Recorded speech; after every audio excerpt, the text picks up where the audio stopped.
নমস্কার বন্ধুরা, তো সবাই কেমন আছেন? আশা করি গরমের মধ্যে সবাই ভালো আছেন। আমি এখন ইউএসএ আছি, তাই এখানে খুব একটা গরম নয়। সকালবেলা তো আমার খুবই ঠান্ডা লাগে, তো আমি চলে এলাম যে রান্না করতে করতে একটু গল্প করব, কারণ আমার রান্নার সময় আবার গল্প করতে করতে রান্না করতে খুব ভালো লাগে। তো দেখুন, আজ বড় বড় চিংড়ি মাছ দেখে ভাবলাম একটু মালাইকারি করে নেওয়া যায়। তো আমি মালাইকারি করছি গরম গরম ভাতের সঙ্গে খাবো বলে। তো দেখুন আমার হয়ে এসেছে। তো বন্ধুরা, আপনারা কি রান্না করছেন? এই দেখুন আমি নারকেলের দুধ দিলাম সবে।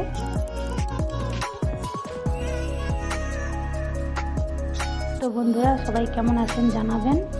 ভিডিওটা ভালো লাগলে সাবস্ক্রাইব করে দেবেন প্লিজ।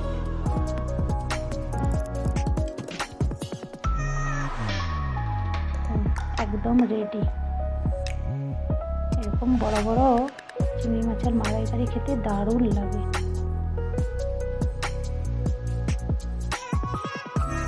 এবার আমি একটা কৌটাতে করে নিয়ে নিলাম। বাই।